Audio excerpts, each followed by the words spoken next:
Arcadian Vanguard presents The Wrestling News and your daily wrestling newscast for Thursday, September 1st, 2022. Good morning, I'm Mike Sempervive. Before I was ever CM Punk, I was just a punk rock kid from Chicago.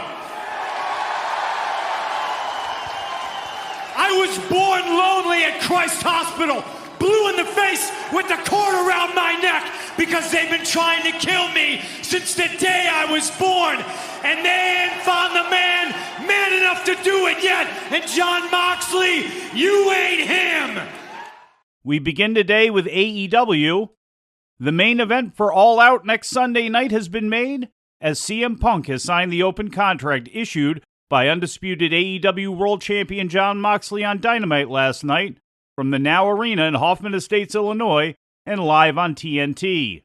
Moxley defeated Punk for the title in just 3 minutes on last week's Dynamite. As part of the storyline, Punk teased walking away from wrestling again after that crushing loss, but was persuaded to sign for the match by an impassioned speech from friend and trainer Ace Steel.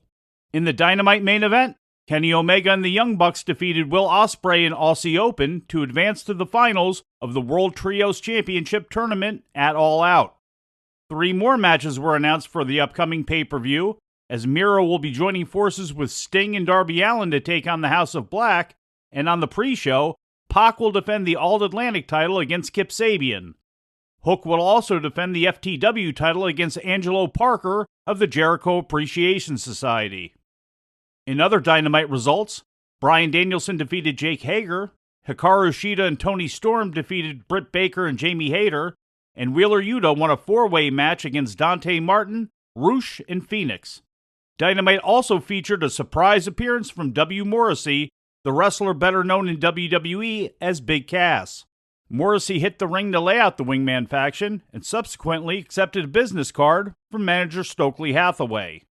AEW's next pay-per-view after All Out will be Full Gear in November, and it's now expected to take place in Newark, New Jersey, according to several within the company who spoke to Fightful Select in a special report yesterday. Newark's Prudential Center was the site of AEW TV in September 2021 and January 2022. AEW itself has not confirmed the location nor the specific date for the event.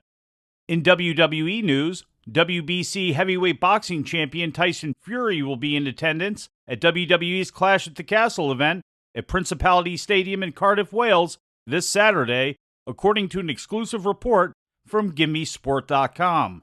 Fury, undefeated in 33 fights and also recognized as the lineal world heavyweight champion by the Ring magazine, is not expected to be appearing in a match on Saturday and may only be making an appearance in the crowd, as he did for WWE on their premiere edition of SmackDown on Fox in 2019. WWE has not confirmed the report. There had been rumors reported back in May by Dave Meltzer and others during the early planning stages of Clash at the Castle that Fury could face Drew McIntyre, including the two taking shots at each other during interviews.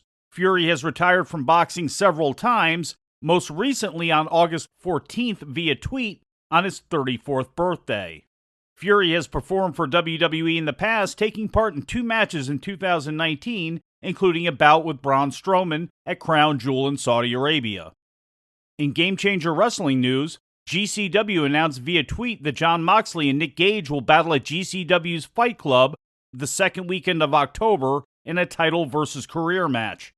Moxley's undisputed AEW World title will be on the line, and Gage will retire if he loses. The possibility of the match taking place was raised on August 13th during Night 1 of GCW Homecoming, when Gage issued a challenge to Moxley after Moxley's defeat of Effie, including laying out the title versus career stipulations. Fight Club will take place at the Showboat in Atlantic City on October 8th and 9th. It's not yet known on which night the Moxley-Gage match will occur. Moving on to New Japan, viewers of New Japan on AXS TV will be able to tune in tonight to see 2 matches from last month's G1 Climax tournament in Japan, according to a press release from New Japan. 2 matches that originally occurred on August 7th as part of Night 13 of the G1 in Osaka's Edion Arena, Kazuchika Okada takes on Jonah, and El Phantasmo wrestles Juice Robinson. New Japan Pro Wrestling airs on AXS TV every Thursday night, at 10 p.m. Eastern. In the National Wrestling Alliance, NWA World's Heavyweight Champion Trevor Murdoch will defend his title against former champion Matt Cardona at Hard Times 3 on November 12th, according to an announcement made on Tuesday night's episode of NWA Power. Former NWA World Champ Ricky Steamboat was on hand to help make the announcement, but was interrupted by Cardona.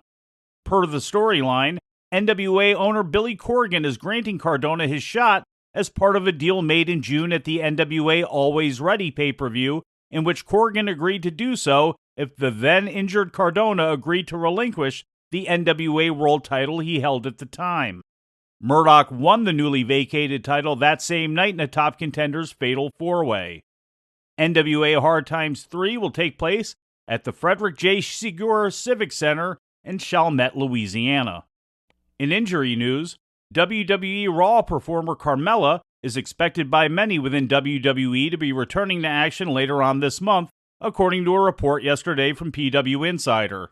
Carmella has been away from action since suffering what appeared to be a concussion in a match with Asuka and Raw Women's Champion Bianca Belair at the August 6th house show in North Charleston, South Carolina.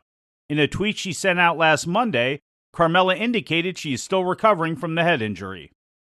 In a developing story from Impact Wrestling, Impact performer Lady Frost is being denied the contract release she requested in June, according to a new report from Fightful Select.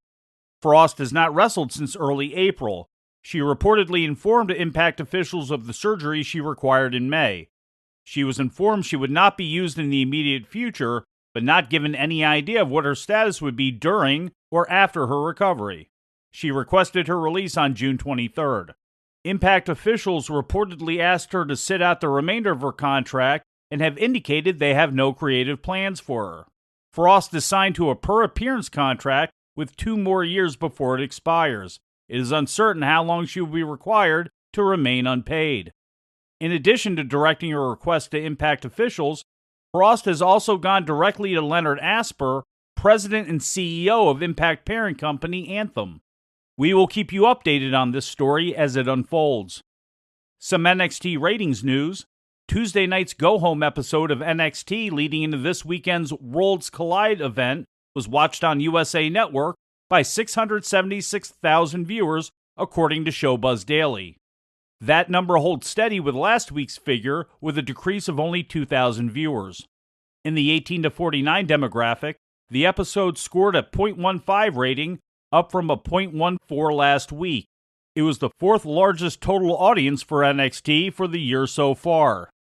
In other NXT news, Halloween Havoc will be presented as a premium live event streaming on Peacock and the WWE Network on Saturday, October 22nd, according to a new report from PW Insider. Halloween Havoc had been used in 2020 and 2021 by NXT, but only as themed episodes of NXT's weekly Tuesday night TV show. The show will be the next NXT Premium Live event following this weekend's Worlds Collide and will also take place at the WWE Performance Center in Orlando. The Halloween Havoc concept originated as an annual October pay-per-view event presented by WCW from 1989 to 1999. WWE owns that intellectual property as part of its 2001 purchase of World Championship Wrestling. And finally, The Undertaker will be sharing personal stories and anecdotes in a special show to take place in Philadelphia the day before WWE Extreme Rules on Friday, October 7th, according to a press release from WWE. Entitled Undertaker, One Dead Man Show, the event will feature the Hall of Famer in an intimate setting at Philly's Theater of the Living Arts, and he'll be taking questions from the audience as part of the show. Tickets for the event go on sale next Tuesday. Taker is doing 2 shows this weekend in Cardiff, Wales as well, in conjunction with WWE's Clash at the Castle event.